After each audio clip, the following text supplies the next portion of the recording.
d'abord, bonjour et merci de m'accueillir. Pour pouvoir répondre à cette question, comment on devient féministe, c'est pas quelque chose qui se fabrique, hein, c'est pas comme un gâteau qu'on va fabriquer et on va attendre le résultat. C'est aussi le résultat, en tout cas en ce qui me concerne, d'un parcours de vie, d'un vécu. Et moi, je suis née dans le nord de la France, dans le bassin minier. Je ne sais pas si vous n'êtes pas obligé de connaître, mais c'était les mines donc, qui produisaient le charbon. Mon père travaillait dans ces mines et j'ai habité dans ce qu'on appelait à l'époque les corons, donc les cités minières. J'ai passé toute mon enfance et toute ma jeunesse dans le nord de la France et je suis venue à Paris pour travailler en fait quand j'avais 21 ans. Alors comment j'ai rencontré le féminisme et comment ça m'est venu, voilà, parce que j'étais dans une famille, on va dire, un peu traditionnelle, quelquefois un petit peu trop conservatrice, une famille nombreuse, 13 enfants. Voilà, je suis originaire, mes parents sont originaires de l'Algérie. Et alors c'était des conditions de vie très difficiles parce qu'à l'époque, bien évidemment, les femmes ne travaillaient pas comme aujourd'hui et ma mère ne travaillait pas non plus. Mais voilà, on a eu la chance, en tout cas entre guillemets, de pouvoir bénéficier d'un logement qui était donné par les patrons des mines et on n'a pas payé de loyer. Je pense que c'est aussi pour ça que mes parents ont réussi à nous élever. Et j'ai grandi au lendemain de la guerre d'Algérie. Au lendemain, c'était donc l'indépendance, hein, dans le début des années 60, avec quand même, on va dire, une ambiance un peu difficile pour les gens originaires du Maghreb et de l'Algérie. Donc c'est difficile des deux côtés, la guerre, hein, mais c'était aussi très difficile pour nous, les enfants. Moi, personnellement, j'ai jamais eu à souffrir de racisme vraiment dans les écoles, dans toutes les écoles où j'ai pu aller. Je dirais peut-être pour une simple raison, peut-être comparée à vous aujourd'hui dans les cités, où, voilà, c'est que nous, tout le monde était ouvrier, qu'on soit français, polonais, parce que dans le nord de la France, c'est une immigration polonaise importante, un peu de Belges, d'Italiens, Marocains, Algériens. On n'a pas vu tellement, on n'a pas senti le racisme dans notre enfance pour la même raison qu'on habitait tous la même cité et on habitait nos parents étaient tous ouvriers dans les mines. Donc il n'y avait pas, moi en tout cas personnellement, j'ai pas senti ce climat de racisme. Bien évidemment après, c'est arrivé quand j'ai grandi, pas moi directement mais mes frères et j'en parlerai aussi. Donc voilà, moi j'ai grandi dans une famille où, il n'y avait pas tellement d'égalité, en tout cas dans l'éducation qui nous était donnée pour les filles et les garçons. Exemple, moi je ne suis jamais allée au cinéma quand j'étais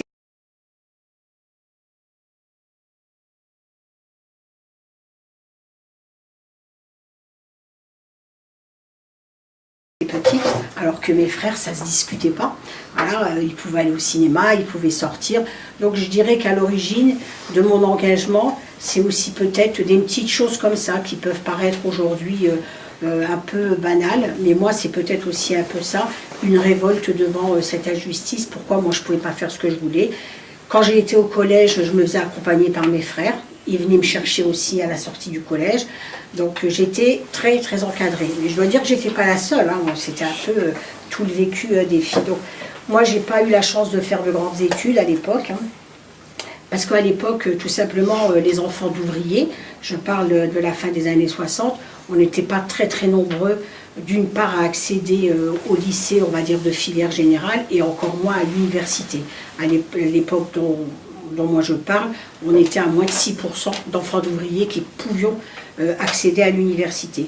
J'ai été au collège et j'ai réussi à passer ce qu'on appelle, je ne sais pas comment ça s'appelle aujourd'hui, le brevet des collèges, à 15 ans, et c'est tout.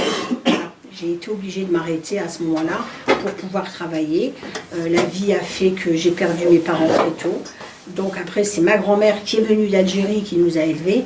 Et la question, elle ne s'est même pas posée pour nous, filles et garçons, on devait aller travailler. Qu'est-ce qu'il y avait comme travail à l'époque pour les hommes? C'était encore un peu les grandes usines de métallurgie où les mines, ça commençait à fermer. Pour les filles, il n'y avait pas grand-chose. Il y avait les grandes filatures. Donc à Roubaix, à Cambrai, c'était là où on fabrique le fil, la lainière aussi, où on fabrique la laine. Moi, je ne suis pas allée dans ces usines. J'ai commencé à travailler donc dans une usine qui fabriquait des gâteaux, des biscuits. Vous connaissez un peu les belles boîtes là, de biscuits en fer. Là, voilà, c'est dans ce genre d'usine que j'ai travaillé. Et j'ai travaillé 3 ans et 3 mois. J'ai commencé à 16 ans. J'ai travaillé jusqu'à pratiquement 20 ans. J'ai travaillé dans cette usine. Et au fur et à mesure de mon avancée dans la vie, j'ai découvert aussi d'autres injustices. Ce qui me semblait comme une injustice pour moi prioritaire dans mon enfance et dans mon adolescence, mon statut de fille, j'ai découvert aussi une exploitation, et une exploitation sociale, une exploitation économique dans l'usine où je travaillais. Dans l'usine où je travaillais, il n'y avait pas de train. Je parle du nord de la France dans les années 70, pas de transport. Donc on partait à 5 h du matin dans un car que l'usine avait mis à notre disposition. On devait marcher quand même pas mal. On était que les filles. On partait à 5 h 20, le car nous prenait et on arrivait à peu près à 7 h moins le quart à l'usine pour commencer à 7 h 15.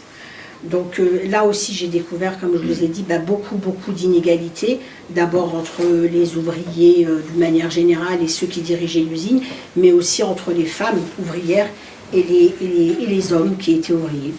Donc moi j'ai pratiquement passé tout le travail que j'ai fait. Il y avait une chaîne comme ça qui passait, il y avait les boîtes, là les belles boîtes dont je vous parle, et on avait chacune une série de gâteaux à mettre dans la boîte. Donc on était très chronométrés, c'était un tapis qui passait devant nous, il fallait faire très vite. Et si on avait raté un rouleau de biscuits qu'on avait mal mis ou qu'on n'avait pas eu le temps de passer, on se faisait immédiatement appeler par le chef, le contremaître, et on ne se faisait même pas appeler par notre nom. Hein. Moi, à ce jour, je suis restée le matricule 165. Le matricule, c'est quoi? Vous avez dû voir dans les boîtes de biscuits, au fond des boîtes, il y a souvent, si vous n'êtes pas satisfait de cette boîte, vous pouvez faire une réclamation et en mettant ce numéro. Ce numéro, c'est nous. C'est-à-dire que lorsque les gens disaient qu'ils n'étaient pas satisfaits, c'était nous qu'on se faisait engueuler. Donc on avait perdu dans cette usine, on n'existait pas en tant qu'être humain, parce que les chefs, les contremaîtres ou les contredames nous appelaient que par ce numéro, on savait que c'était notre numéro, et voilà. Donc moi, je n'ai pas rencontré de syndicats qui, à l'époque, on va dire, me convenaient. Les syndicats qu'on avait dans l'usine, c'était des syndicats maison, et c'était des syndicats, en fait, qui allaient dans le sens du patron. Et ces syndicats, on faisait des grèves, des débrayages sur les chaînes, par exemple, parce qu'on avait trouvé un cheveu dans le café. Bon, c'est bien dégueulasse de trouver un cheveu dans le café, mais je vous assure que ce n'était pas notre priorité à l'époque. Notre priorité, c'était surtout de diminuer les cadres de travail et toutes ces boîtes qui passaient devant nous et dont qu'on n'arrivait pas à remplir. Et du coup aussi, mon engagement féministe m'a un peu aussi rattrapée, en même temps que je découvrais cette exploitation de classe. Voilà, j'étais une ouvrière et j'étais exploitée par un patron. J'ai découvert aussi des choses, pour un peu reprendre ce que votre enseignant a dit tout à l'heure. Il y avait beaucoup de femmes qui se taisaient, beaucoup de femmes qui se cachaient. Et ce n'étaient pas spécialement les plus jeunes ou les plus jolies, entre guillemets, des femmes divorcées, des femmes qui étaient veuves, qui subissaient, aujourd'hui on parle de harcèlement sexuel. Nous, à l'époque, on ne parlait même pas de harcèlement sexuel, on parlait de droit de cuissage. Le droit de cuissage, je ne sais pas si vous en avez entendu parler, le droit de cuissage, c'était une pratique qui existait au Moyen-Âge, où lorsqu'il y avait une femme qui arrivait dans un château ou dans une grande maison pour travailler, c'était le maître de la maison, en fait, qui devait avoir des relations sexuelles avec elle alors qu'elle n'était pas d'accord. Nous, on parlait plus de droit de cuissage dans l'entreprise parce que c'était pas le grand patron, parce que celui-là, on le voyait très rarement, mais c'était surtout le fait des contremaîtres. Et j'ai vu et j'ai appris, j'ai vu que des femmes se cachaient, des femmes avaient honte d'en parler, et c'était des femmes qui quelquefois acceptaient parce qu'elles étaient veuves, parce qu'elles avaient des enfants à garder, et donc elles ne voulaient pas en parler. On n'a pas vraiment fait d'action. Moi j'étais très jeune, j'avais votre âge peut-être, mais c'est des choses quand même qui m'ont marqué dans mon engagement. Donc pendant tout le temps où j'ai travaillé, bien évidemment, j'ai essayé de m'informer sur les syndicats, sur la politique. J'avais besoin de comprendre en fait pourquoi toute une génération de presque adolescentes on se retrouvait dans cette usine. Et il y avait bien évidemment des partis politiques dans ma région, et il y avait aussi des syndicats, même s'ils n'étaient pas dans mon entreprise, dont on entendait parler. On distribuait des tracts, il y avait la menace de la fermeture des puits de mine, mais pas que. Il y avait la menace de la sidérurgie. Voilà, tout ça, c'est des usines, donc c'était quand même très très dramatique parce que là-bas, il n'y avait que ça comme travail pour les hommes et pour les femmes. Donc, moi, j'ai rencontré une organisation de jeunes qui, à l'époque, appelait à une manifestation, c'était peut-être 77, 78, à une grande manifestation régionale dans tout le Nord-Pas-de-Calais contre le chômage, contre la casse des mines et de la sidérurgie. Et cette organisation s'appelait le Mouvement de la jeunesse communiste de France. Voilà. Donc j'y ai adhéré, je me suis vraiment engagée dans cette organisation. Et là, je me suis occupée plus particulièrement de la question des femmes et des filles. Pourquoi?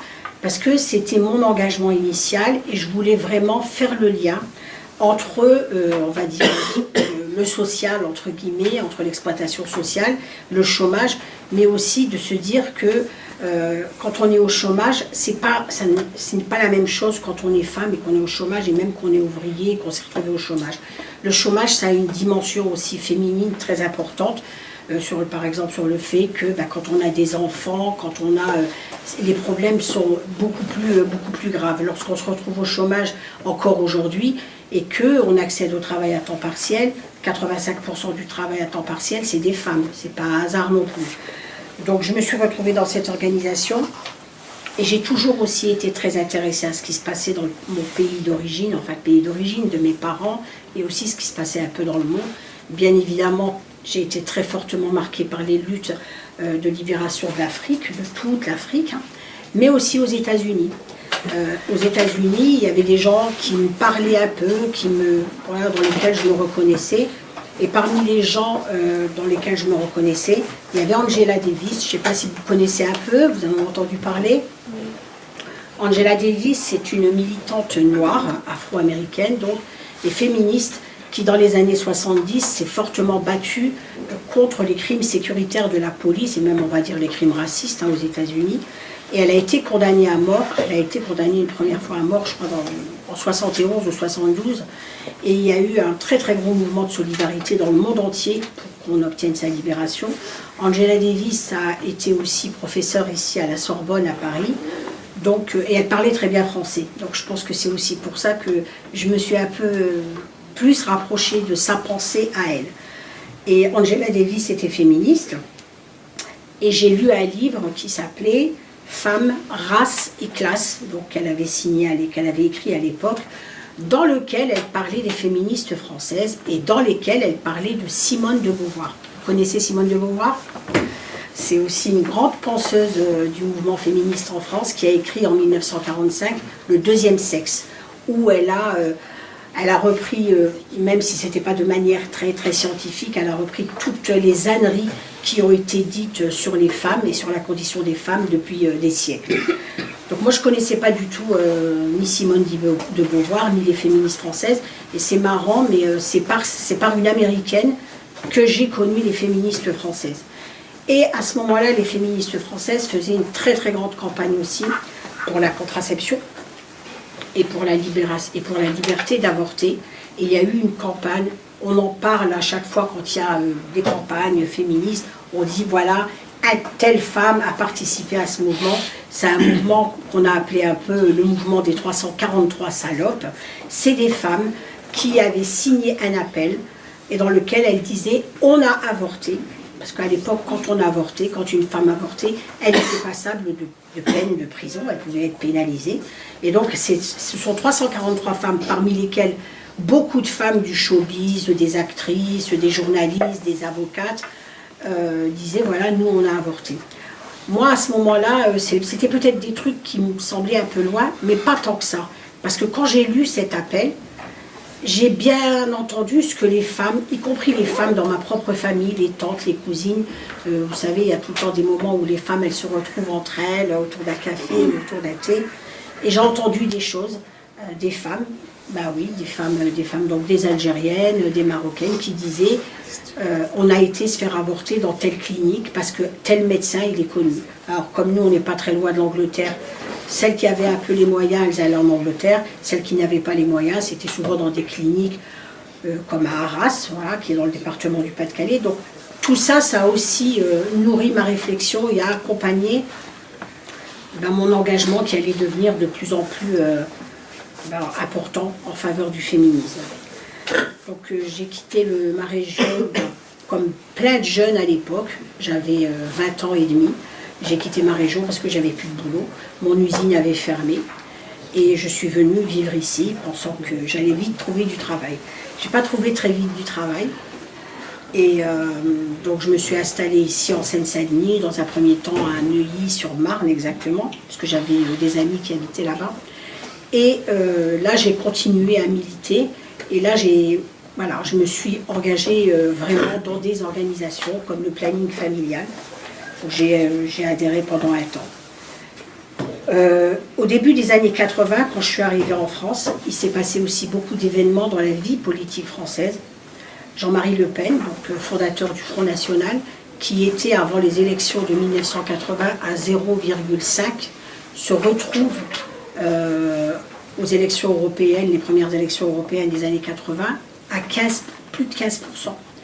Donc c'est un choc peut-être pour tous les gens qui sont engagés dans la politique, mais c'est encore plus fortement un choc pour les gens de ma génération et qui plus est sont originaires du Maghreb.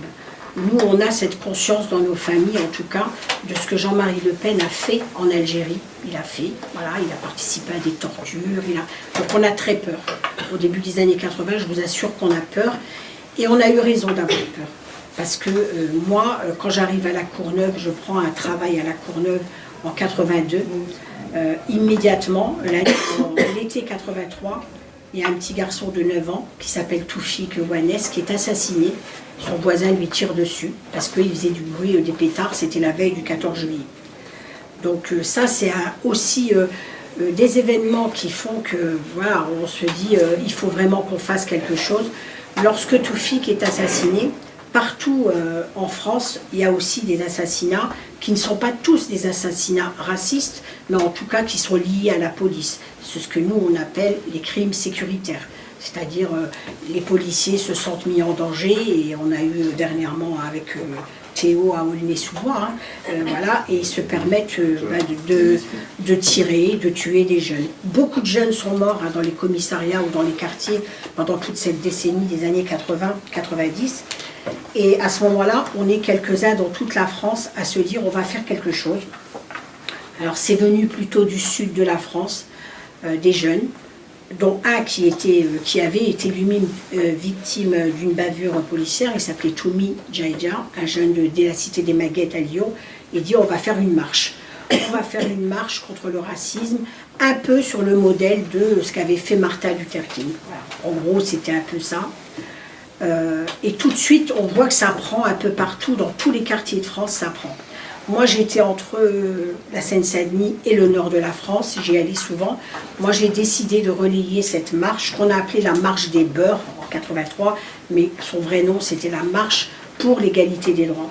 J'ai relayé cette marche dans le nord de la France et on a eu un accueil vraiment formidable. On a eu un accueil partout où on allait dans les foyers de travailleurs immigrés, quelquefois aussi avec des syndicats, des organisations de jeunes, des organisations de femmes. Et le 3 décembre, donc après la mort de Petit Toufik, le 3 décembre 83, on était 100 000 à Paris. 100 000, c'est...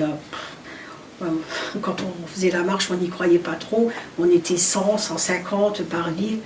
Et donc, je pense qu'on a été 100 000 parce que aussi, une partie des organisations politiques françaises, les associations, avaient bien compris le danger donc, de la lepénisation et de cette montée du Front National qui n'était pas venue comme ça par hasard.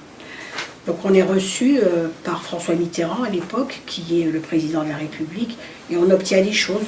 On obtient la carte de 10 ans, non opposable au travail. Parce qu'avant, quand on travaillait, qu'on avait une carte de séjour, c'était toujours en fonction du travail. La carte de 10 ans, on l'obtient, sans qu'on nous oppose la situation de l'emploi ou du chômage.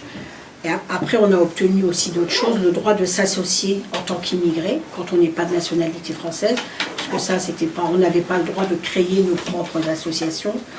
Donc ça a été une période, on va dire, de 83 à 85. Après, il y a eu la marche, ce qu'on appelle la marche des mobilettes, là, la France, pour avancer, il faut qu'elle se mélange. Et puis aussi SOS Racisme, qui est arrivé en 86. Donc ça a été une période où on a beaucoup parlé, nous, dans nos quartiers, où on a beaucoup parlé dans les cités, et on a parlé de notre organisation. C'est-à-dire, est-ce qu'on rejoint les organisations françaises qui sont là, comme le MRAP, qui était un grand mouvement contre le racisme, ou est-ce qu'on crée nos propres organisations pour se défendre? Alors, pendant tout le temps de la marche, je dois vous dire que la question des femmes et la question des filles de l'immigration, elle a été un peu, voilà, un petit peu occultée. On avait beaucoup de mal, nous les filles, à en parler, parce qu'on nous disait que la priorité, c'était les crimes racistes, ce qui était peut-être vrai, mais en tout cas, moi, c'est le bilan que j'en ai fait quelques années après, c'est qu'on aurait dû peut-être être plus... voilà, on aurait dû être plus forte pour imposer la question des femmes. Donc voilà, moi, on arrive comme ça avec 2 autres assassinats dans ma cité, de jeunes, par des policiers. Après la mort de Toufik, en 86, la nuit, au moment où il y avait les grosses manifestations étudiantes, et il y a quelqu'un que vous avez dû entendre parler, peut-être de lui, qui s'appelait Malik Oussekine, qui était étudiant et qui avait été tué par des policiers à Paris. La même nuit, un jeune de la Courneuve s'est fait assassiner par des policiers alors qu'il essayait de s'interposer dans une bagarre. Ce jeune s'appelait Abdel Benyaya, il avait 19 ans. Donc là, on a compris, on s'est dit, on ne va pas se laisser faire comme pour Toufik, d'autant plus qu'un an plus tard, c'était autour de Ali Mahfoufi, pareil, 21 ans, qui s'est fait exploser la tête par des policiers en plein cœur de la cité, là où on était, hein, voilà, sur la place Georges Braque. Donc on se dit, maintenant, on va passer à l'organisation, on va s'organiser pour se défendre. Et on a créé, donc, ben voilà, tout à l'heure, s'il y en a qui sont intéressés, on a créé cette association qui s'appelle Africa. Africa, ça veut dire Association Formation Racisme, Intervention Citoyenne Active. Alors, pourquoi on s'est appelé Africa? Je vous ai dit que, en tout cas, nous, de ma génération, très fortement influencés par les études, par les mouvements de libération en Afrique. Et moi, je suis de la génération Mandela. Voilà, on a beaucoup combattu contre l'apartheid. L'apartheid, vous savez ce que c'est? C'est le racisme institutionnalisé en Afrique du Sud, c'est-à-dire un noir n'a pas les mêmes droits qu'un blanc en Afrique du Sud. Mandela a passé 27 ans de sa vie en prison, et donc on a été très très fortement marqué par ce combat, donc on s'est appelé Africa, et aussi pour une autre raison, parce que ça s'est passé chez moi à Drancy à l'époque, et on avait regardé un film d'un très grand paléontologue, voilà, c'est comme ça qu'on dit, Yves Coppens, où ils avaient découvert notre plus vieil ancêtre de l'humanité à l'époque. Et notre plus vieil ancêtre, eh ben, lui, il lui a donné le nom de Lucie. On l'a découvert du côté de la Tanzanie, du Kenya. Et c'était une femme qui avait apparemment 20 ans, noire de peau. Et donc on s'est dit, ben, on va emmerder aussi un peu les racistes, parce qu'on vient tous d'Afrique. Voilà. Toute l'espèce humaine qu'il y a aujourd'hui sur Terre, on vient tous d'Afrique, et on a tous été des Noirs. C'est l'histoire, et aussi toutes les marches que les hommes ont fait à travers le monde, qui ont fait qu'on s'est différencié dans la couleur de peau. Ceux et celles qui sont intéressés, on l'explique très bien. Donc on a décidé aussi de s'appeler comme ça, comme un coup de pied à Le Pen, parce que c'était très fortement contre Le Pen. Et ben voilà, donc je ne sais pas si je continue ou what. Donc quand on crée l'association, donc c'est le combat de l'époque, 87, 88, 89, 90, c'est la question du racisme, des crimes sécuritaires. On essaye un peu partout de s'organiser au niveau national, on n'y arrive pas. Voilà, chacun crée son comité dans sa ville. Au mieux, on arrive à s'organiser département et encore. Et voilà, on combat contre le racisme, nous à la Courneuve, mais pas que à la Courneuve. On s'est créé à Drancy et un peu plus tard à Saint-Ouen. C'est l'assistance aux victimes du racisme, c'est une aide pour accompagner les chômeurs, et c'est aussi une grosse activité de soutien scolaire et d'accompagnement scolaire. Pendant 14 ans, on a accueilli près de 100 jeunes qui vont du primaire jusqu'au lycée terminal, pour pouvoir les accompagner dans leur scolarité, les aider dans leurs devoirs, les aider à choisir une orientation, mais aussi soutenir leurs parents. Ça a été une très très grosse activité de l'association. S'occuper des sans-papiers, défendre les sans-papiers, les recevoir, et ça veut dire à chaque fois trouver des profs qui acceptent de travailler bénévolement avec nous, trouver des avocats qui acceptent de travailler dans nos permanences juridiques, et je dois dire qu'à chaque fois, on a trouvé des gens pour nous aider, pour venir aider les enfants et les jeunes de notre département. En 88, il y a quelque chose qui nous rattrape. Il se passe un événement qui nous, notamment l'association a été créée par des gens, socialement c'était bien mélangé, il y avait des ouvriers, des chômeurs, et il y avait aussi des étudiants, surtout des étudiants d'origine maghrébine qui nous ont aidés, et des femmes, majoritairement des femmes. On était majoritairement des femmes à avoir créé cette association. Et en 88, il se passe un événement qui nous choque. C'est qu'en Algérie, il y a des émeutes très très graves, les jeunes sortent dans la rue, l'armée algérienne tire sur les jeunes, et il y a 550 morts. Alors vous allez me dire, après tout, on est français, pourquoi on va s'intéresser à ce qui se passe en Algérie? Il se trouve que notre vie, elle est quand même énormément impactée par ce qui se passe en Algérie, notamment nous, et au Maroc et en Tunisie, nous les femmes issues de l'immigration maghrébine. Et très rapidement, on voit apparaître un mouvement qui se revendique de la religion. Après, les débats, on peut les avoir sur est-ce que c'était des religieux ou pas. Moi, je pense qu'il y avait un peu tout. Ce mouvement s'appelle le Front islamique du salut. Et très rapidement, ce mouvement en Algérie s'attaque aux femmes. Voilà, ce mouvement, clairement, comme beaucoup de mouvements rétrogrades, comme beaucoup de mouvements qui sont dans l'extrémisme religieux, s'attaque aux femmes algériennes. Et moi qui suis d'origine algérienne, je crois que je ne dépends pas des lois algériennes. Eh bien, c'est pas vrai. Et je pourrais vous en parler un peu plus. Nous, on découvre que même moi, si je suis française, à l'époque, j'ai un bébé. Quand je rentre en Algérie pour aller voir de la famille ou pour des vacances, je ne peux pas sortir mon enfant du territoire français sans avoir la signature de son père. Il se trouve que moi, j'étais même pas mariée, donc on me disait non. Donc ce qui fait que moi, mon fils, pendant 11 ans, il n'a pas pu aller en Algérie avec moi parce qu'on avait tout le temps peur qu'il soit retenu en Algérie. Donc vous voyez, même si je suis française, l'Algérie a continué de gérer ma vie, même si je suis ici. Et il faut dire que la France, elle n'a pas fait grand-chose non plus pour s'opposer. Il y a des choses qui sont en train de changer 30 ans après, mais à ce moment-là, je vous parle de la situation telle qu'elle est. Et puis aussi, on se rend compte que très rapidement, parce qu'après il y a eu une répression quand les islamistes en Algérie ont tenté de prendre le pouvoir de manière un peu insurrectionnelle, ils ont même fait une grève, pour vous dire, comme quoi. Il y a eu des condamnations, nous on était contre le fait qu'on réprime de manière massive comme ça tous les jeunes Algériens, mais très rapidement, des gens qui avaient été condamnés quelquefois à mort en Algérie, je suis contre la peine de mort, je le dis, arrivent chez nous. Et il y en a beaucoup qui arrivent à la Courneuve. À l'époque, nous on est un peu inquiets, on s'inquiète, on prévient un peu les gens, la mairie, les militants avec qui on travaille, et on nous dit mais non, c'est pas grave, il ne faut pas vous inquiéter. Sauf que nous, si on s'inquiète, parce qu'on voit ces gens-là, quand ils arrivent, comment ils travaillent. Alors ils sont beaucoup dans l'humanitaire, beaucoup dans le caritatif, ils vont beaucoup aider les gens qui sont très pauvres, et ils vont peu à peu noyauter comme ça. En tout cas à la Courneuve, c'est ce qui s'est passé. Ils vont faire un gros travail en profondeur. Et nous, on est complètement isolés à ce moment-là. Personne ne nous soutient. Tout le monde nous dit qu'on est dans la parano, que c'est pas vrai, il ne va rien se passer du tout. Sauf qu'un soir du mois d'août 1994, on allume notre télévision et qu'est-ce qu'on voit? 3 jeunes qu'on connaît très bien, dont 2 que nous on connaissait très bien. Ils s'appelaient Radouane et Saïd. On les voit faire la une des journaux. Attentat à Marrakech, c'est des jeunes de la cité des 4000, c'est nos jeunes, nos enfants, qu'on retrouve dans ce journal télévisé.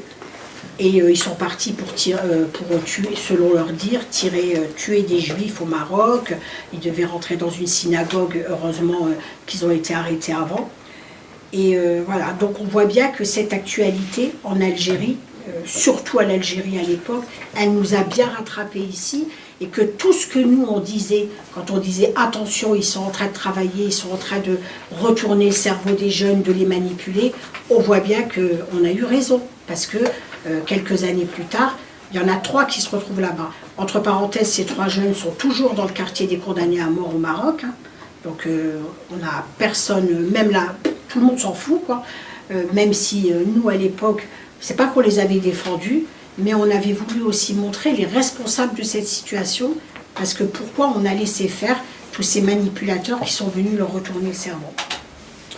Donc ben voilà, donc c'est une période très très très difficile qui commence pour nous et qui commence pour les militantes femmes et les militantes féministes, pas seulement de la Courneuve, mais de tout le département. Parce que partout où on va, on les retrouve sur notre route.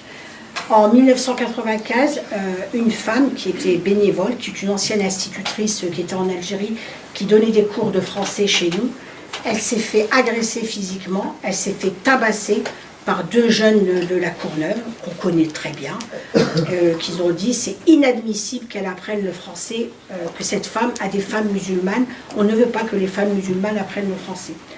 Donc lui, il a complètement revendiqué son acte, hein, il a été en comparution directe parce qu'on a déposé plainte. Et il a dit oui, voilà, moi je me revendique du GIA alors qu'à l'époque c'était pas comme aujourd'hui, on ne pouvait pas se revendiquer voilà, comme le font aujourd'hui certains avec Daesh. Donc il a été condamné à 1 an de prison ferme et on a eu, nos problèmes se sont encore aggravés encore plus. Parce qu'il y a eu beaucoup d'incompréhension, les gens nous ont dit, en gros c'était nous les militantes féministes, on était des méchantes, on était des racistes, on était... Alors, l'accusation de raciste, c'est quelque chose qui revient très souvent, hein. Moi, je veux bien qu'on m'accuse de raciste, hein. Moi je suis arabe, je suis de culture musulmane, et depuis que je me suis engagée, j'ai toujours combattu contre le racisme. Mais on a remarqué qu'à chaque fois qu'on veut parler des droits des femmes, c'est un argument qu'on nous sort. Donc nous, on a continué à travailler, ça a été très difficile pour nous, et ça est toujours difficile. Et notamment, on a beaucoup travaillé sur les questions de l'excision, sur les questions de la polygamie. Alors la polygamie, c'est un tout petit, c'est pas énorme en France, parce qu'elle est interdite, mais la polygamie fait que, en fait, les secondes épouses, lorsqu'elles viennent rejoindre un mari dans le cadre de la polygamie, elles se retrouvent sans papier. Elles sont sans papier, et nous on les a défendues, ces femmes, même si beaucoup de gens n'ont pas compris en nous disant oui, mais vous légalisez la polygamie. Non, nous on fait la différence entre le système polygamique et les femmes qui sont victimes de la polygamie. Donc on les a défendues. On a mené donc un combat important sur la question des violences. Alors bien sûr, c'est pas pour dire que chez nous, les Arabes, les musulmans, il y a plus de violences qu'ailleurs. Non. Ça, c'est les violences, c'est quelque chose qui est mondial, c'est quelque chose qui est universel, et ça touche les femmes, alors quelle que soit la religion, quelle que soit la nationalité, quelle que soit la culture, et quel que soit le niveau social. Il ne faut pas croire que parce qu'on est friqué, qu'on gagne beaucoup d'argent, qu'on ne tabasse pas les femmes. Ça, c'est dans tous les milieux que ça existe. Mais nous, on a eu affaire aussi à des violences un peu plus, on va dire, spécifiques, et qui ont mis en infériorité encore plus les femmes. Exemple, vous le verrez, on a lancé il y a 3 ans une campagne qui s'appelle le statut autonome des femmes immigrées. Pourquoi? Parce que beaucoup de femmes qui viennent du pays, très très jeunes, lorsqu'elles se marient soit avec un Français, soit avec quelqu'un qui a un titre de séjour de 10 ans, elles vont se retrouver en situation discriminatoire si le conjoint est violent et qu'elles décident de quitter leur mari avant 4 ans, on leur retire les papiers. Donc voilà, on a aussi affaire à ce genre de violences dont sont victimes les femmes et qui les discriminent encore plus, par exemple, dans les papiers. D'abord peut-être rappeler un peu ce que c'est l'excision, parce que tout le monde sait ce que c'est que l'excision. Je ne suis pas sûr que tout le monde sait exactement, et un peu comment le problème se pose. Moi, quand je suis arrivée à la Courneuve au début des années 80, on n'en parlait pas beaucoup. On savait qu'il y avait certaines choses qui se pratiquaient, mais on n'en parlait pas beaucoup. En 86 ou en 87, il y a eu un procès à Bobigny, donc c'était la cour des assises, où des familles, et donc c'était surtout des femmes, avaient été condamnées. Alors la peine, c'était pas de la prison ferme, parce que je pense que le tribunal avait bien compris que y compris ces femmes qui excisaient, elles étaient aussi un peu victimes quoi, de leur communauté, des traditions. Et moi, c'est à ce moment-là, en fait, que j'ai découvert vraiment ce problème, parce que quand il y a eu ce procès, on a commencé à en discuter avec les femmes. Alors, il y avait les femmes originaires du Maghreb, mais il y avait aussi les Maliennes, les Mauritaniennes, les Sénégalaises, les Guinéennes qui venaient. Et j'ai vu tout de suite, je vais vous le dire de manière un peu... J'ai vu tout de suite quand même qu'il y avait un petit problème, par exemple, de la part des femmes maghrébines, parce que c'était toutes des femmes musulmanes. Et les femmes musulmanes disent, dans l'islam, il n'y a pas cette pratique.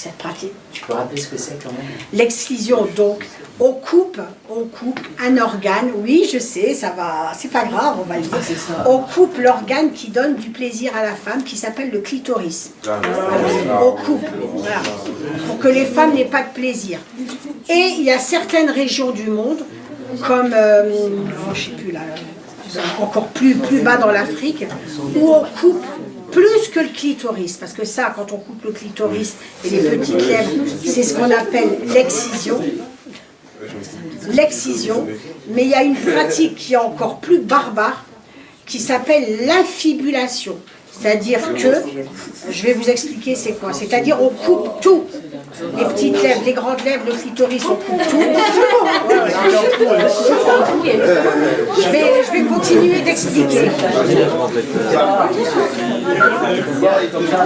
C'est bien, moi ça fait réagir. Je continue. Donc après avoir tout coupé, on prend un morceau de peau, n'importe où, et on greffe à l'endroit où on a tout coupé. Voilà. On recoupe.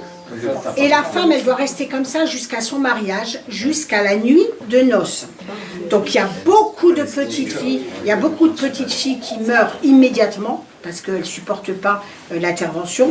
Aujourd'hui, on estime, alors, selon l'Organisation mondiale de la santé, c'est estimé à peu près à 180 millions de femmes qui sont excisées dans le monde. D'accord ? 180 millions de femmes. Et on estime qu'il y a à peu près chaque année 7000 à 8000 petites filles qui meurent immédiatement des suites de l'excision. Et beaucoup de femmes qui meurent au moment de l'accouchement, notamment dans les pays où je vous ai parlé, où on pratique cette infibulation, c'est beaucoup les pays qui tournent autour de l'Éthiopie. Voilà, en gros, oui. Mais pourquoi elle meurt au moment de l'accouchement ? Eh ben parce que c'est très douloureux. Une femme qu'on a recousue et qui on a greffé. C'est-à-dire que ces femmes-là à qui on a tout coupé, on leur a juste laissé un tout petit trou pour faire pipi. Hein. Donc les règles, très souvent, elles sont absentes. Voilà, donc ça nourrit aussi beaucoup de maladies. Donc c'est clair qu'au moment de l'accouchement, il y a quand même... Nous, il enlève pas un peu. Comment ? Bah oui, après c'est enlevé. De fait, c'est enlevé. Pourquoi vous riez, laissez-le parler. Non, mais parce que c'est chaud.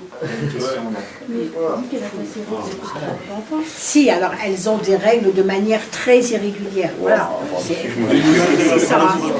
Alors, en tout cas, par rapport à tout ça, si vous voulez avoir plus d'explications, nous, on a la chance, à Saint-Denis, on a une médecin qui est formidable, qui s'appelle le docteur Gada Alten, qui a créé une maison des femmes pour pouvoir, parce qu'elle est médecin accoucheur, et elle s'est rendue compte qu'à l'hôpital de Saint-Denis, donc l'hôpital à Delafontaine, c'est 15% de femmes qui venaient, lorsqu'elles venaient accoucher, qui avaient été excisées. C'est énorme, hein, 15% de femmes. Donc elle a décidé de faire quelque chose pour les femmes, et elle a créé cette maison des femmes. Elle a beaucoup de mal à la faire vivre, mais il y a quand même beaucoup de médecins qui travaillent, où il y a une prise en charge des femmes, avant et après l'accouchement, où il y a aussi une prise en charge psychologique pour que les femmes puissent en parler. Et surtout, ce qu'on a obtenu en Seine-Saint-Denis, c'est qu'il y a une réparation possible. Donc il y a un grand médecin qui s'appelle le docteur Foldes, qui a beaucoup travaillé sur la réparation des femmes, et donc qui a créé aussi donc, un hôpital à Saint-Germain-en-Laye et un à Saint-Denis, où cette réparation des femmes, elle est possible. C'est une chirurgie pour remettre le photo ? Oui. Alors ça prend du temps, hein. Ça prend du temps parce qu'il faut que aussi psychologiquement, la femme, elle soit prête aussi à accepter ces nouveaux changements. Donc c'est pour ça que dans cette maison des femmes qui s'est créée, il y a aussi beaucoup de psychologues qui aident les femmes et qui les accompagnent en vue de la réparation. Mais est-ce qu'après les sensations reviennent ? Il paraît que oui, voilà. Mais franchement, si ça vous intéresse, non, mais il a raison. Hein, de toute façon, c'est aussi, c'est bien quand les femmes elles ont des sensations. Hein, c'est bien aussi pour vous les hommes. Hein, parce que je suis désolée, mais avoir une femme qui ressent rien, c'est pas terrible. Hein. Et moi j'ai une question à poser, mais je pense que c'est vraiment dans ta lutte. On voit des reportages, peut-être qu'on en voit moins maintenant, mais où tu vois que les femmes participent à la reproduction de décisions, c'est-à-dire disent, c'est dans les traditions. Et comment tu fais? Et oui, et autre chose, quand il y a 20 ans, dans certains milieux et certains milieux scientifiques, il y a même des ethnologues qui disaient de quel droit nous, Européens, parce que c'était souvent des Françaises qui disaient ça, ou des Français, de quel droit nous, Européens, on va se mêler des traditions. C'est une tradition et chacun a ses traditions, ça correspond à des cultures, etc. Et moi je me souviens, je pense que tu as déjà dû te faire engueuler par des gens qui disaient de quel droit vous intervenez sur les traditions. Alors est-ce que tu peux dire un peu comment vous avez lutté contre ça? Je me suis fait engueuler, mais je dois dire plus par des hommes que par des femmes concernées.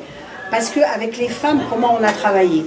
C'était surtout beaucoup de femmes qui participaient à nos activités, qui venaient au cours d'alphabétisation, au cours de français, aux activités culturelles ou autres.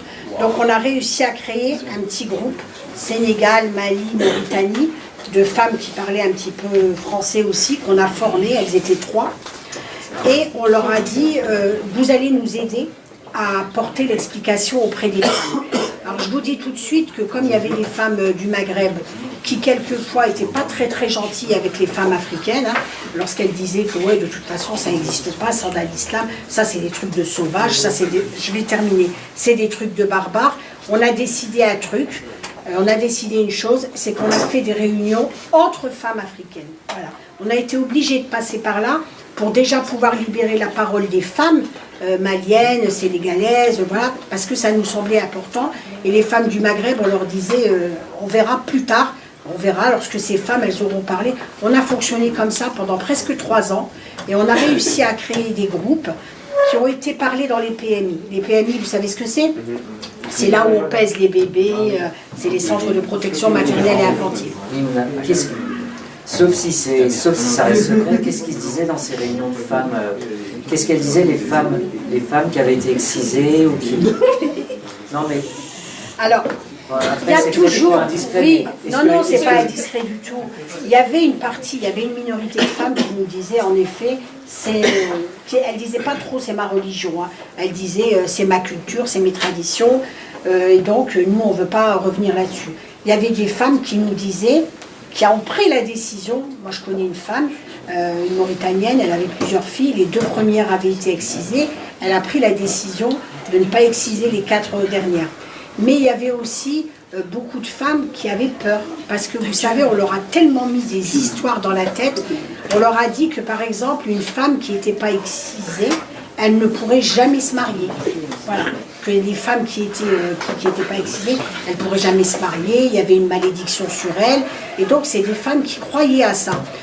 Mais dans l'ensemble, on a eu la chance de travailler aussi avec des médecins, avec notamment des puéricultrices qui nous ont beaucoup aidés dans les centres de PMI. On a quand même réussi à travailler avec elles.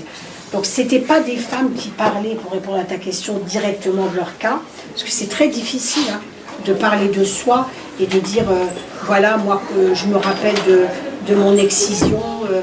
Elle disait toutes qu'elle ne s'en rappelait pas. Même celles qui avaient été excisées vers 6-7 ans.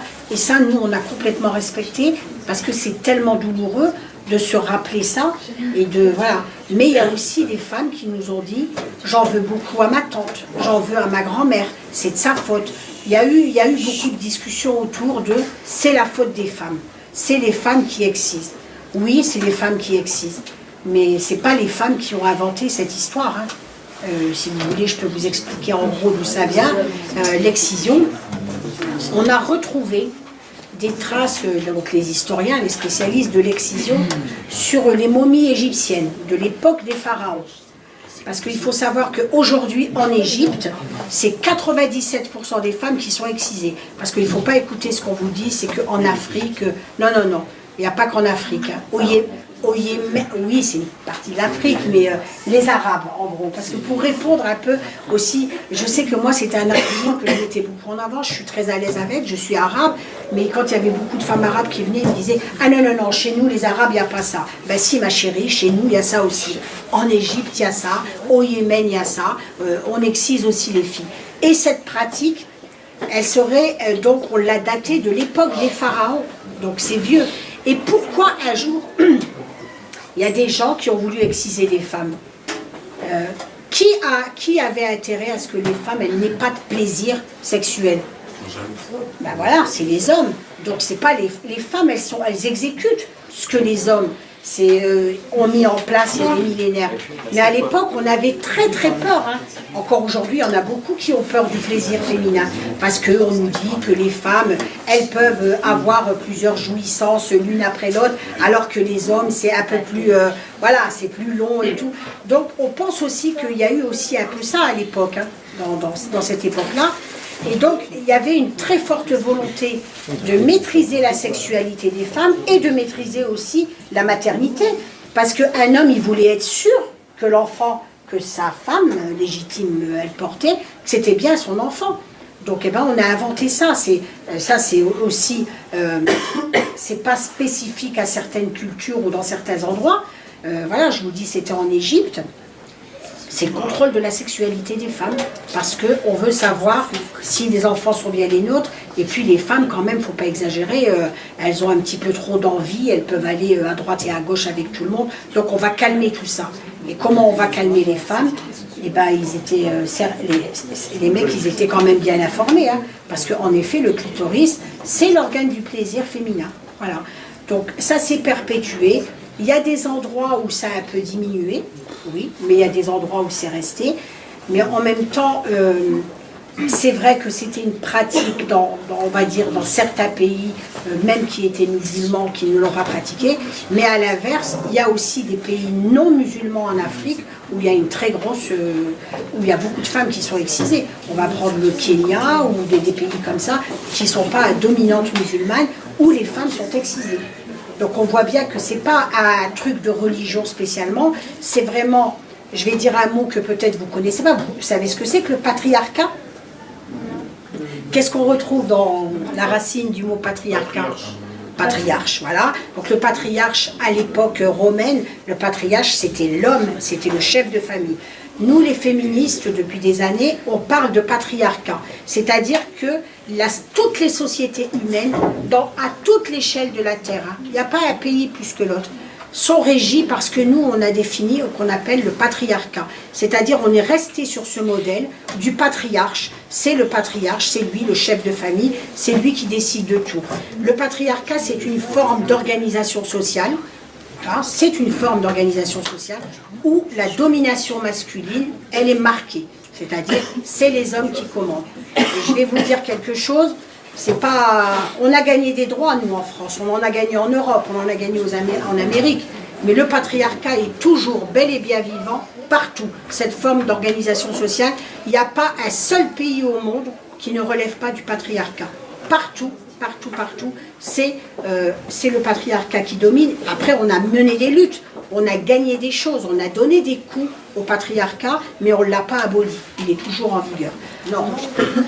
On parle quand même de villages en Afrique, il n'y a pas d'anesthésie, bien évidemment. Mais c'est comme s'ils font de la charcuterie. Ben oui, en général, si on ramène la médecin, elle vous montrera, c'est avec des lames à raser. Vous voyez les lames?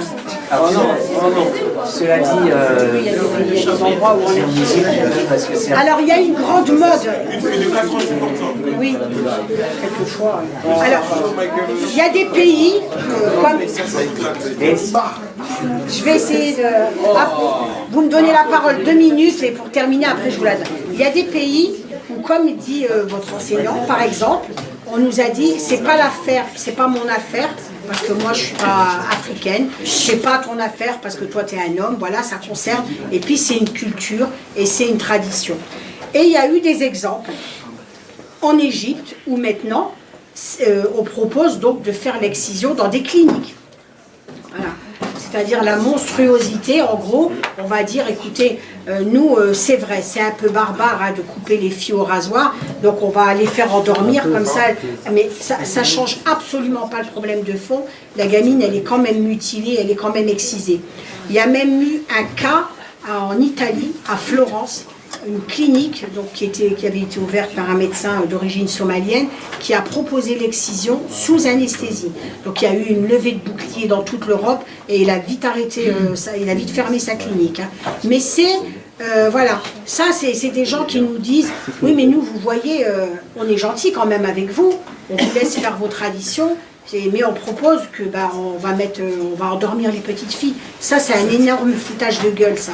Moi, je vous le dis, c'est pas comme ça qu'on va régler le problème. Le problème de fond, voilà, parce qu'on a beaucoup connu ce problème de l'anesthésie et de l'hygiène et de la propreté pendant l'excision quand il y a eu l'apparition du sida. Moi, j'ai fait quelques débats, quelques conférences où il y avait des médecins qui venaient qui disaient « Ah ben écoutez, compte tenu de l'épidémie de sida, eh ben, vous vaudrait peut-être mieux que ça se fasse dans des règles d'asepsie, Non.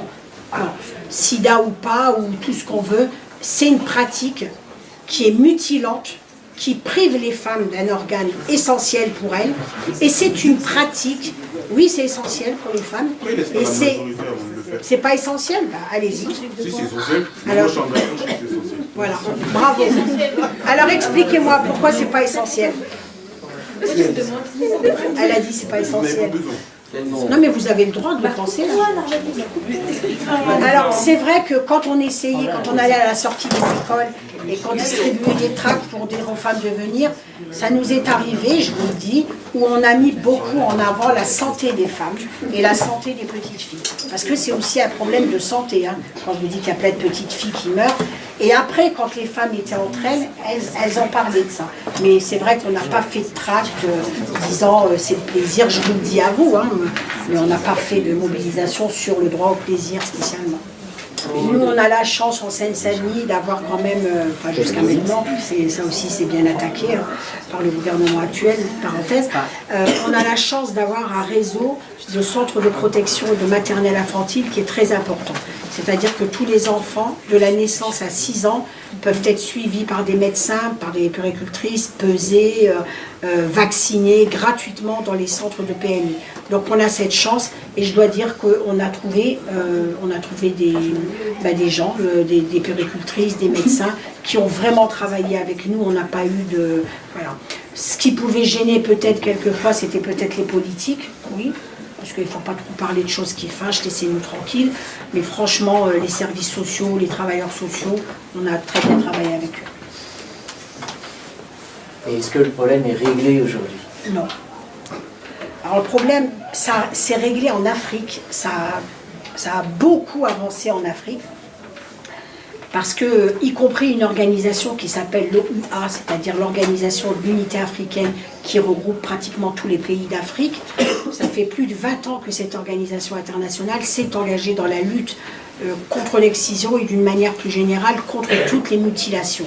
Parce que dans les mutilations, il n'y a pas que l'excision. Hein. Et donc, il y a eu beaucoup de pays.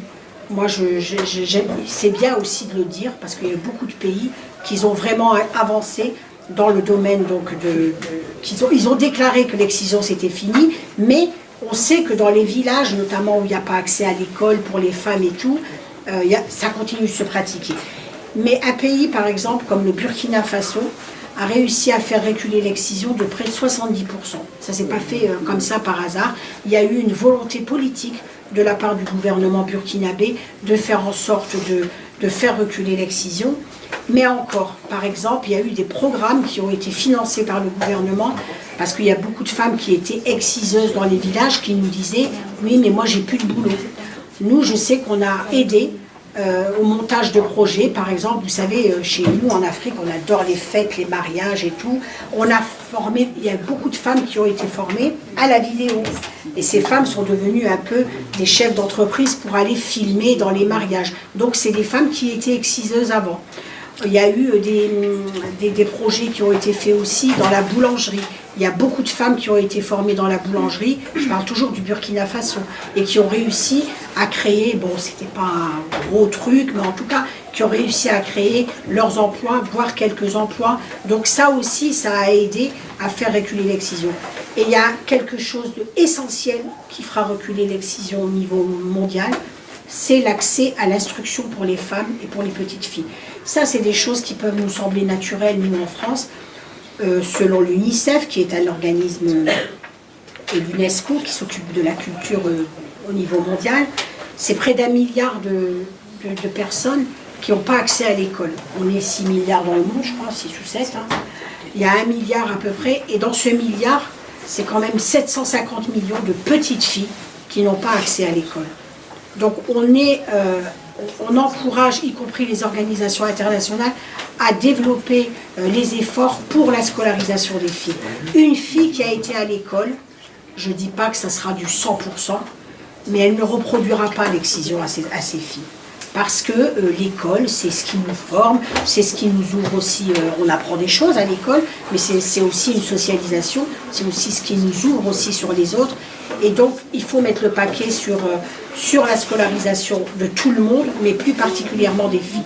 Or, on a encore beaucoup de pays du monde où les filles, elles n'ont carrément pas accès à l'école. Il y avait toujours le même garçon qui voulait poser une question. Est-ce que la circoncision, c'est pareil? Comment? Non. Non. Explique un peu comme ça. Ouais. On nous dit beaucoup, parce qu'il y a beaucoup de gens qui disent « Ah ben si vous voulez interdire l'excision, il faut interdire la circoncision. » Alors la circoncision, moi je ne suis pas une spécialiste de la théologie, ni musulmane, ni juive, parce que c'est une pratique aussi juive. Hein. Les juifs aussi font la circoncision de leurs garçons, les musulmans aussi. Mais c'est plutôt une pratique, moi de ce que j'en sais, qui valorise plutôt le garçon, hein, parce que c'est l'entrée dans le monde des grands. C'est une pratique religieuse à la circoncision à l'origine, mais ça ne mutile pas le corps des garçons. Je suis désolée, les garçons ne sont pas privés de plaisir parce que on leur a coupé un morceau du zizi. Hein, voilà. Je regrette, mais de peau. Oui, on a été menacés. Alors les menaces, on a eu cette agression physique en 95-96, qui a été quand même grave. Mais les menaces, c'est aussi des coups de téléphone anonymes, des lettres pas toujours très sympas, des menaces qu'on reçoit, y compris chez nous personnellement. Oui, on le voit bien que tout ce travail qu'on fait pour sensibiliser les femmes et les filles, bien sûr que ça dérange. Alors quelquefois, il y a des gens, notamment des parents, qui peuvent être bousculés un peu culturellement parce qu'ils ont peur que leur fille leur échappe, que leur fille... voilà. Mais dans la majorité des cas, c'est juste vraiment le désir de préserver la domination sur les femmes. Je regrette, mais je prends un autre exemple, par exemple la polygamie. Je vous ai dit, nous, on s'est occupé aussi bien des premières épouses, des deuxièmes, et j'ai eu une fois une troisième épouse. La polygamie, moi, s'il n'y a pas le lien civil du mariage, moi, les gens, ils font ce qu'ils veulent de leur corps à partir du moment où c'est réciproque et où c'est pas fait dans la violence. Là, on ne parle pas de relations sexuelles avec plusieurs femmes ou plusieurs hommes, on parle d'un statut matrimonial, on parle d'une seconde épouse.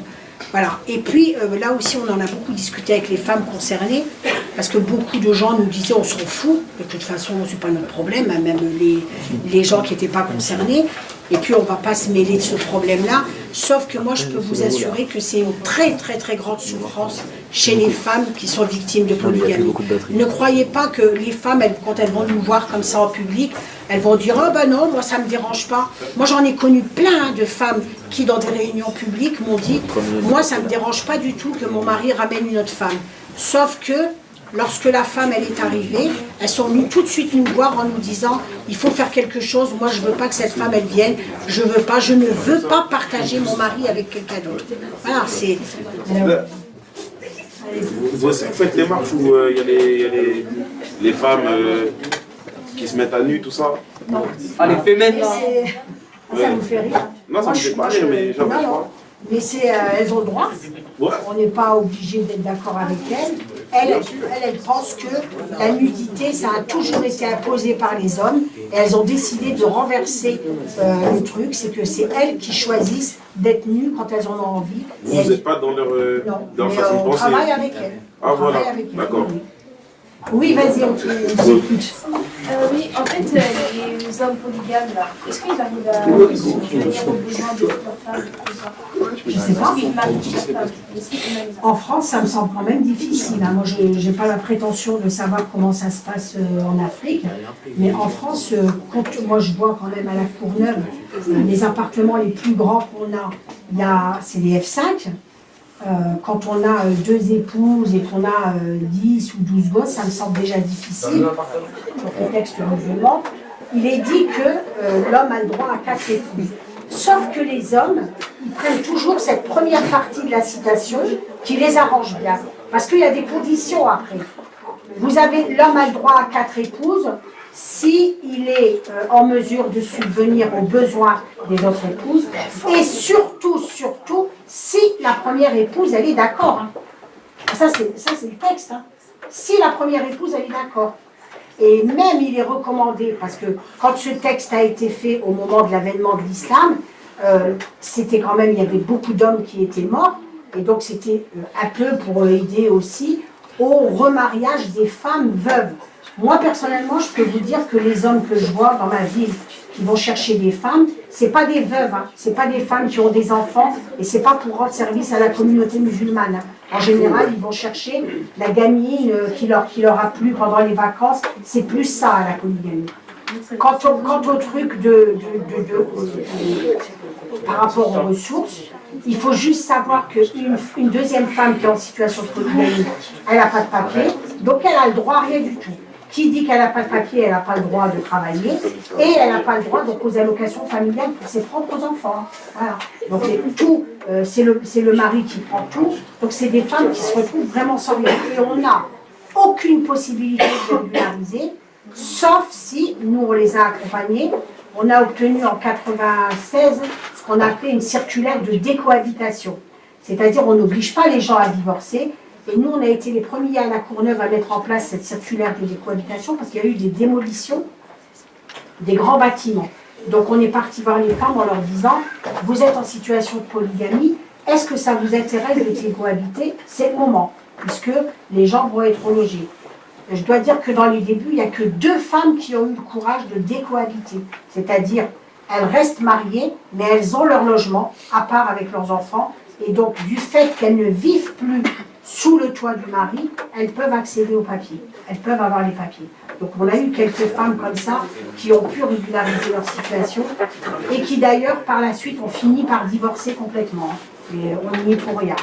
Je pense qu'en France, il ne fait pas très très chaud pour qu'on fasse le monokini, mais je sais que, par exemple, à l'État de New York aux États-Unis, les femmes ont le droit. Moi, j'y suis allée à New York, j'en ai vu.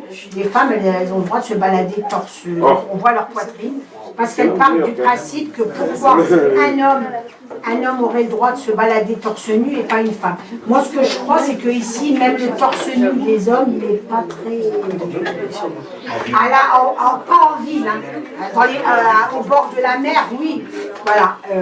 En 2004, vous savez qu'il y a donc eu cette loi qui a été votée interdisant les signes religieux à l'école. On parle de signes religieux.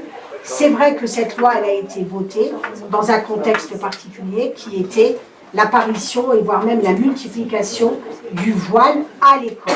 Donc le lycée où il y a eu la plus grosse bagarre qui a été menée, c'était le lycée d'Aubervilliers, où il y avait 2 filles, et en plus c'était pas un petit voile, là c'était voilà quoi, gros truc bien long et bien qui cachait tout.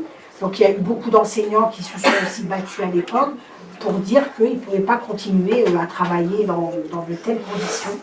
Alors nous, on est très divisés les féministes là-dessus, je vous le dis. En tout cas moi, en ce qui me concerne en tant que féministe de cette culture et féministe vivant dans un quartier populaire, je suis contre le voile. Voilà. Je vous le dis clairement, moi je suis contre. Parce que moi j'ai grandi dans une famille algérienne, très conservatrice. Ni ma mère, ni ma grand-mère, ni mes tantes n'ont jamais porté le voile. C'est une invention qui est venue d'un autre pays étranger. Le voile, on ne connaissait pas ça chez nous. Moi, ma grand-mère, elle est décédée, elle était presque centenaire, là. Elle vient de décéder il y a 3 ans. Elle n'a jamais porté le voile de sa vie. Elle portait l'habit traditionnel, hein, oui. Elle portait une robe longue, tout ça. Elle n'a jamais porté le voile. Donc moi, le voile, je l'ai découvert ici. Je savais, bien évidemment, je savais qu'il existait. Mais moi, pour moi, le voile, la grosse référence quand même du voilage des femmes, c'est l'Iran quand même. En Iran, vous n'étiez pas nés.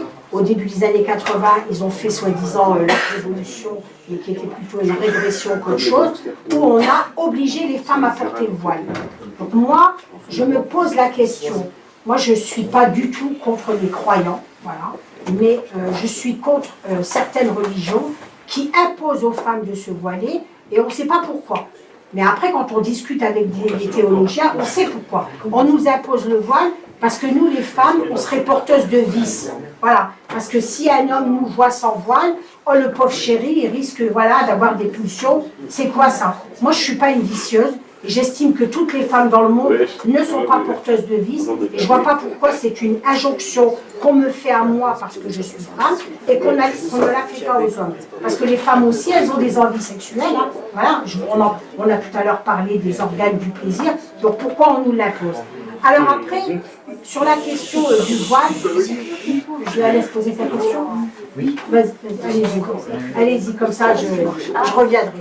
Non, j'allais dire, le choix, le voile, c'est aussi un choix. Après, il n'y a pas forcément tout le monde qui a une famille qui n'impose pas forcément tout le monde à porter le voile. Ma mère, elle porte le voile et pourtant, je ne suis pas voilée. Moi, sur la question du choix, c'est un mot qui, philosophiquement, peut être interprété de plusieurs manières. On nous dit c'est un choix. Moi, je veux bien l'accepter. Mais de toute façon, la loi qui a été faite en 2004, elle n'oblige pas les femmes à se voiler, à se dévoiler chez elles. Hein. Ça concerne quand même l'école, hein, je tiens à le rappeler, parce qu'il ne faut pas non plus écouter tous ceux qui vous racontent des bobards. Oui, les femmes, elles n'ont plus le droit de se voiler. Les femmes, elles sont voilées dans l'espace public. On leur dit, la burqa, c'est autre chose. Je parle du voile. Les femmes, elles sont voilées dans l'espace public. Voilà. Après, dans la fonction publique, oui, c'est interdit de se voiler. Moi, sur la question du choix, au début, j'ai la chance d'avoir ce vécu ancien. Au début des années 80, on a senti monter un peu ça venait d'un peu partout, de Marseille, du Nord, de Bordeaux. Alors moi, le choix, je m'interroge, hein, parce que quand ce choix, entre guillemets, commence à être relayé sur toute une partie du territoire, où en plus il y a beaucoup de réseaux islamistes qui travaillent, moi je me pose des questions sur le choix. Après, moi, une fois de plus, on va dévoiler personne, il y a des obligations en ce qui concerne l'école. Moi, j'estime que c'est un minimum. Moi, je suis très fière que dans les écoles publiques françaises, il y a cette interdiction de signes religieux. Parce que ça veut dire quoi si moi je rentre avec... Si je suis venue, là, je peux avoir un autre signe. Hein. Je vais être dans la provocation. Extrait. Je travaille avec beaucoup de femmes. Et récemment, vous avez dû entendre parler, il y a eu tout ce débat autour des assistantes maternelles. En gros, les nounous, celles qui travaillent à domicile, parce que... voilà. Moi, j'avais invité la directrice de la PMI qui est venue expliquer à des femmes qui avaient très peu de niveau en français, de leur expliquer le profil de l'assistante maternelle. Qu'est-ce que c'est qu'être assistante maternelle? Donc elle leur explique et tout. La majorité des femmes qui étaient là étaient voilées. Parce que nous, on accueille les femmes voilées. Hein. Je vous le dis, hein. Même si moi je suis radicale sur le voile, je fais la différence entre les femmes qui portent le voile, pas vous à l'école. Hein. Les femmes voilées, moi je suis contre le voile, parce que pour moi le voile c'est un instrument de la domination masculine, point final. Sinon pourquoi on nous l'aurait imposé à nous les femmes? Donc je reviens à ma réunion, et elle leur parle de tout, et elle leur parle pas du tout du voile. Elle leur dit pas qu'il va y avoir un problème. Et elle me dit non. Je lui dis il faut leur en parler quand même, que telles qu'elles sont, elles ne pourront pas accéder à ce boulot. Elle me dit non, j'ai pas envie de me faire accuser de racisme. Directrice d'une PMI, hein. Moi je trouve que déjà c'est un peu grave quand même, qu'on n'est pas capable, en tant que responsable, de venir parler de ce que c'est qu'un profil professionnel. Et donc, quand moi j'en parle, bien évidemment, elles me disent qu'on est tous des racistes, que pourquoi les bébés, moi je suis chez moi, voilà, d'accord, tu es chez toi, tu gardes un bébé. Et en discutant, elles me disent, on ne donne pas les petits pots, des femmes, on ne les donne pas aux bébés. Ah bon? C'est pas tes bébés quand même, non? Les gens, ils donnent à manger ce qu'ils veulent à leurs enfants. C'est-à-dire qu'elles vont plus loin que le voile. Elles ne donnent pas de porc aux enfants, même que, vous savez, les parents ramènent les petits pots. Je ne donne pas les petits pots parce que c'est pas halal. On va où là? On va où? Il me semble quand même que les parents sont responsables de l'éducation de leurs enfants. Hein. Moi, voilà, les parents, voilà. Moi, je vais vous dire, j'ai un fils qui a eu un bébé il y a quelques années, et on nous a proposé une femme voilée. Et bien, on l'a refusé. Voilà. Parce que moi, mon fils, il n'a pas grandi dans cet univers de voile. Je vous le dis, même si vous pouvez penser tout ce que vous voulez de moi, on l'a refusé parce que nous, on estime, et mon fils le pensait avec moi, qu'un enfant doit être éduqué dans la neutralité. Vous savez, c'est quoi la neutralité? C'est-à-dire, personne ne vient lui parler de religion ou de n'importe quoi. C'est aux parents de donner cette éducation à leurs enfants ou non. Voilà. Donc, moi, quand j'ai parlé avec ces femmes et que j'ai été plus loin dans la provocation et dans la réciprocité, je leur ai dit oui. Je devant Oui. Non, non, mais vas-y. Excusez-moi. Ok, trop chaud. Vas-y, Maria. Non, j'allais dire, après ça dépend des personnes. Il y a des personnes qui vont voir les choses différemment. Et des personnes aussi qui vont partir en voile, qui vont pratiquer leur religion sans pour autant l'imposer aux autres. Bien sûr. Je connais, par exemple, enfin, je prends l'exemple de ma mère, elle garde une petite fille, elle lui impose rien du tout. Ses parents, ils lui demandent de lui donner à manger. Elle lui donne ce qu'ils veulent lui donner à manger, même si c'est du pain ou autre. Alors après, il faut faire la différence entre les différents, comment dire, les différents points de vue de religion. C'est-à-dire les différents points de vue. Disons qu'on ne peut pas dire que dans une religion, il y a tout le monde qui va penser la même chose. Il y en aura beaucoup qui pensent la même chose, il y aura aussi différents points de vue.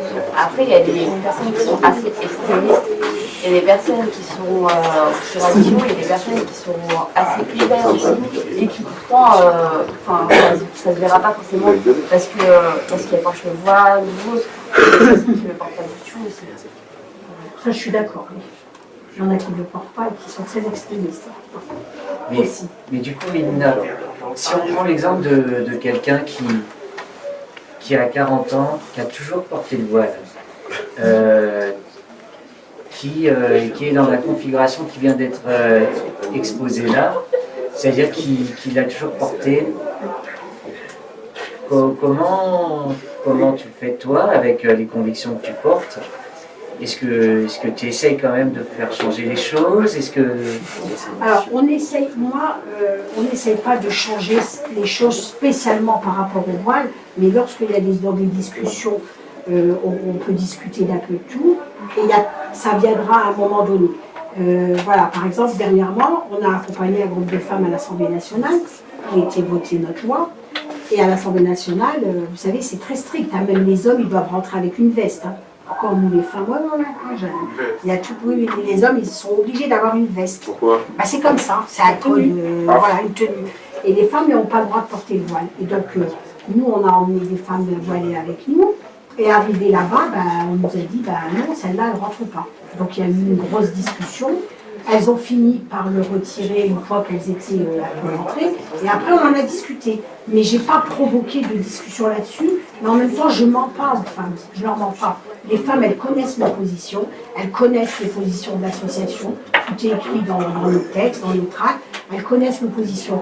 Mais on leur dit aussi que ce n'est pas parce qu'elles portent le voile qu'on ne va pas les défendre, qu'on ne va pas s'occuper d'elles. Nous, on a fait cette différence entre le voile comme instrument de la domination patriarcale, et aussi les femmes voilées qui viennent pour qu'on les aide à trouver du boulot. En même temps, on ne leur raconte pas l'histoire. Comment aujourd'hui, quand on a 20 ans et qu'on vient avec un voile, elles veulent toutes travailler au secours islamique ou dans les cliniques tenues par des juifs. Voilà.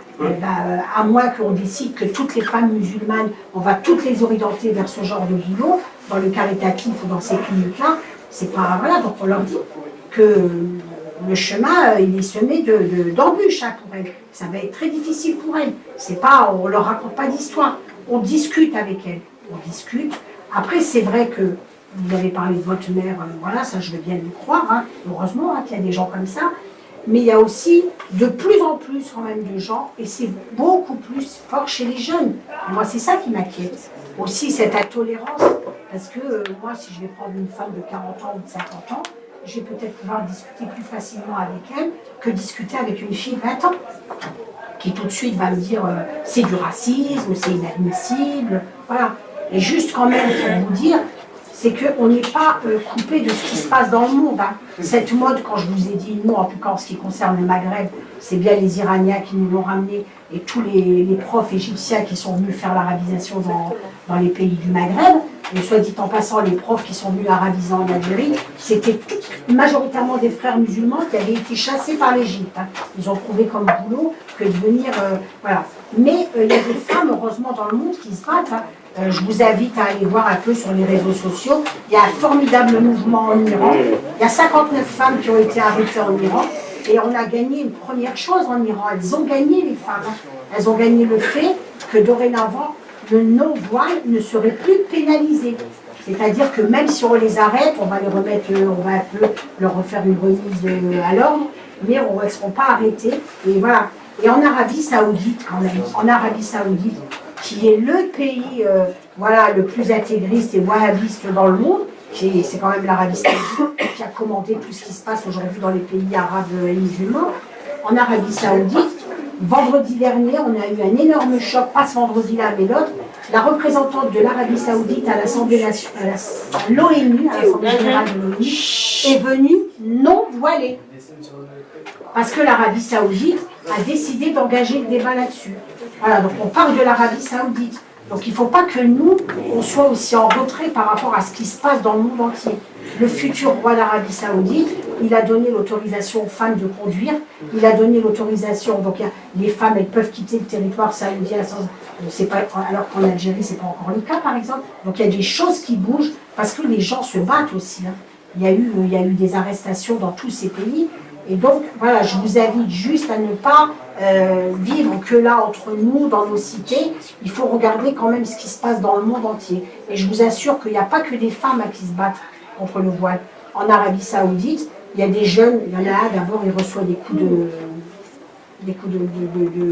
de fouet tous les vendredis pour avoir dit ça, pour avoir dit qu'il était pour l'égalité entre les hommes et les femmes. Il y a des hommes hein, qui accompagnent les femmes dans leur combat. Donc voilà, juste pour dire que nous, en France, moi je suis d'accord avec vous pour dire que dans la laïcité aujourd'hui, moi ça me fait bien rigoler quand je vois Marine Le Pen venir parler de laïcité. Quoi. Mais Marine Le Pen, il faut lui dire qu'elle aille se faire voir où elle veut, mais elle n'a rien à voir avec le féminisme et la laïcité. Marine Le Pen, non mais voilà, mais il y a des gens qui nous disent, oui mais à partir du moment où Marine Le Pen dit qu'elle est laïque, la laïcité elle est suspecte. On va tous mourir de ma crainte. Ouais, ben moi j'habite dans ce département depuis plus de 30 ans et j'ai quand même vu des choses pas mal. Voilà, par exemple, sur un mot d'ordre que tout le monde aime bien, sur le vivre ensemble. Tout le monde dit oui, c'est vrai, regardez, on est bien mélangés, on a plusieurs origines.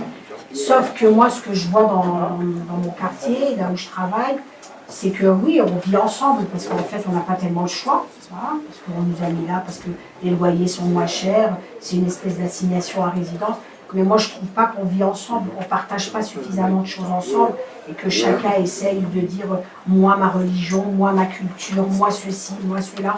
Et oui, ça me fait peur. Ça me fait peur, surtout quand j'entends des enfants aussi. Je vous ai dit tout à l'heure, moi, je n'ai pas grandi avec beaucoup d'immigrés comme ici, voilà, où il y avait des Polonais, il y avait des... mais voilà, je pense qu'il y avait... J'ai horreur de dire ça, de mon temps c'était mieux, c'est pas ça du tout. Mais je pense qu'il y avait quand même un véritable vivre ensemble et c'était pas seulement on vit côte à côte, quoi, où il y avait un partage de choses. Donc ça, moi ça m'inquiète, oui, ça m'inquiète.